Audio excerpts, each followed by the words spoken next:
Sensible aux grands enjeux environnementaux de notre société, l'espace Chemin Bidéac axe sa programmation 2018-2020 autour de la thématique de l'eau vitale. C'est dans ce cadre que la structure accueille du 1er mars au 31 juin l'exposition Tara au cœur de la machine climatique, une exposition photographique de François Aura, chef de Pointe-sur-Tara et talentueux photographe. 3 classes de CM2 et 6e des établissements scolaires de Saint-Palais sont partis à la rencontre de François Aura. Dans cet épisode de Ta Radio, partons à la découverte de la goélette. Allô? Oui, bonjour François, c'est Joël de Chemin Bidéac. Bonjour, ça va? Ça va et vous? Ça va. Est-ce que, comme la dernière fois, vous pouvez nous dire où est-ce que vous êtes et ce que vous faites pour qu'ils sachent un peu? Là, on est sur l'Orient, le bateau est à l'Orient. C'est le port d'attache, en fait, c'est le port d'attache du bateau. Voilà, et là, on fait un arrêt technique, en fait. On est en train de faire un arrêt technique pour restaurer un peu tout ce qui a été cassé pendant l'expédition. Voilà, il y a du travail sur les moteurs, il y a des changements de voile, il y a pas mal de boulot. Voilà. Ça marche, merci. Alors, je vais me diriger vers une première personne il va se présenter et il va vous poser une première question. Bonjour, je m'appelle Ethan. J'ai 12 ans. J'aimerais vous poser une question. Eh ben, vas-y. Comment avez-vous décidé de faire ces expéditions? En fait, les expéditions, c'est un arrangement entre les propriétaires du bateau, les gens qui s'occupent du bateau, et les scientifiques, en fait. Ils décident, c'est un projet commun, en fait. En fait, le but de Tara, c'est d'essayer de comprendre comment fonctionnent les océans. Donc, c'est un peu par rapport au réchauffement climatique. Donc, il y a eu des projets qui ont été faits avec des laboratoires pour essayer de comprendre comment fonctionnait le plancton. Et la dernière expédition, là, c'était plutôt sur le corail.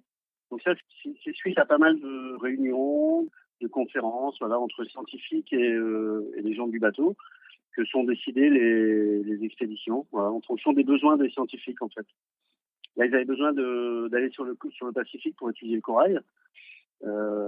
Donc on est parti là-bas pendant 2 ans et demi. Voilà. Combien de temps dure une expédition? Ça dépend des projets, en fait.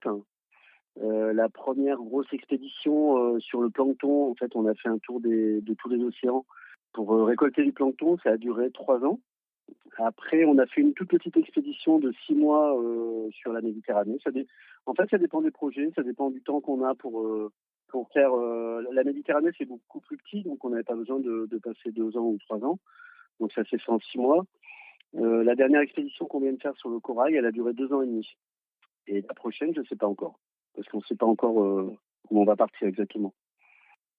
Bonjour, je m'appelle Louis. Bonjour. Combien y avait-il de personnes sur le bateau? Alors, le bateau, en général, on est 5 marins. Il y a 5 personnes pour faire marcher le bateau. Donc, je fais partie. Donc, je m'occupe de la partie pont, tout ce qui est voile et tout. Au total, sur le bateau, on peut dormir à 16. Voilà, il y a 16 couchages. Donc, il y a 8 cabines doubles. Dans chaque cabine, il y a 2 couchages. Voilà. Donc, on peut partir à 16. Voilà. Donc, il y a toujours un journaliste, il y a une cuisinière, il y a des scientifiques, beaucoup de scientifiques, et des marins pour faire marcher le bateau. Voilà, 16 personnes au total. Est-ce que vous devez faire attention à la quantité d'eau utilisée sur le bateau? Oui, on fait attention à l'eau. L'eau, c'est important. Sur un bateau, on a ce qu'on appelle un désalinisateur. Donc, le désalinisateur, il nous permet d'avoir de l'eau douce. On récupère de l'eau de mer, en fait, on pompe de l'eau de mer. On a un système de pompe. Et puis, cette eau de mer, on la passe dans des filtres. Et du coup, on a de l'eau douce. Donc, cette eau douce, elle nous sert à faire la vaisselle, à prendre des douches. Et on la boit aussi. On la met dans des jerrycans.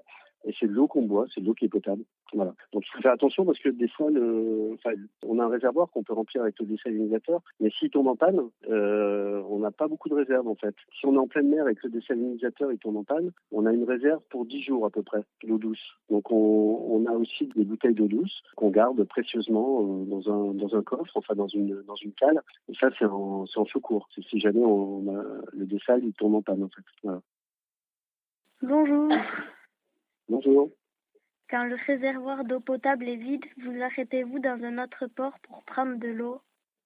Quand on arrive, on profite, oui. Ça dépend des endroits en fait, parce que il y a des endroits où l'eau dans les ports n'est pas potable. Hein. Il y a des endroits en Afrique par exemple, ou des endroits, je ne sais pas, des endroits un peu isolés où l'eau elle n'est pas forcément potable.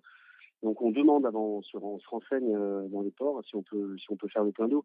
Et quand on peut, on remplit notre cuve. On a une citerne de 6 000 litres à bord. Oui, on fait le plein à chaque fois. On essaye de faire le plein d'eau quand on arrive. Mais c'est pas toujours possible, en fonction des pays. Quelle expédition avez-vous préférée? Alors dans toutes celles que j'ai fait, je pense que c'est celle autour du pôle Nord. Parce qu'on a vu plein de belles choses, quoi. On a vu de la glace c'est impressionnant. Les paysages ils changent tout le temps. C'est des endroits tellement uniques, quoi. C'est des endroits très très loin. La météo elle est assez méconnue. Voilà. C'est une vraie expédition, quoi. Quand on fait le tour du pôle Nord, c'est un peu engagé. Donc on voit des belles choses, on voit des ours blancs, on voit des icebergs. Des fois on est coincé dans la glace. Il y a une photo, je crois, dans l'exposition. On voit le bateau qui est coincé dans la glace, là, c'est en Russie. Voilà, il se passe plein de choses tous les jours. C'est l'expédition qui m'a le plus marqué, en fait. Est-ce que c'est celle où vous vous êtes senti le plus en danger? Non, mais en fait, sur Tara, on se sent rarement en danger, en fait. Parce que c'est un bateau qui est très gros, qui est solide, et en fait, on se sent bien sur ce bateau. Est-ce que vous comptez refaire une expédition pour étudier la pollution plastique ou observer d'autres animaux marins? Oui, là, ce qu'on va faire, aller dans les villes, en fait, on va faire des filets pour récupérer du plastique aussi. C'est pas vraiment une expédition, mais on va profiter de la navigation pour mettre un filet à l'eau, et on aura des scientifiques avec nous qui seront des spécialistes du plastique.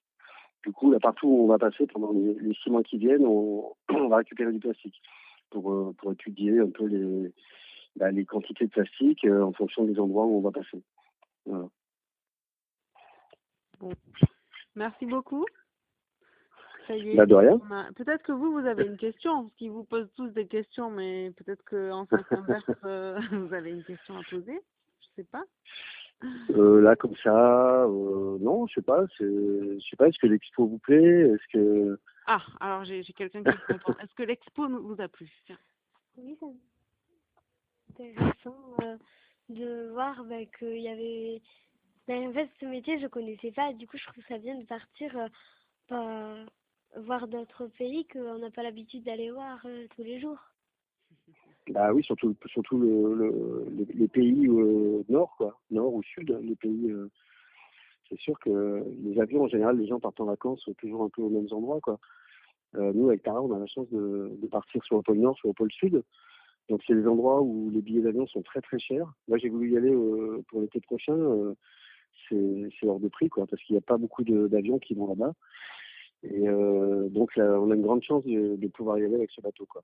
Et ça, c'est pour ça que les photos sont importantes, parce que c'est des témoignages, quoi. Donc, voilà, c'est un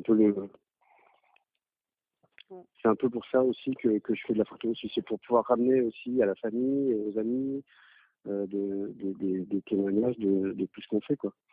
C'est important. Ok, bon, c'est parfait. Bon, c'est sympa. Merci beaucoup. Ils vont vous dire de rien. Au revoir tout le monde. Au revoir. Merci beaucoup. Merci. Au revoir. Au revoir.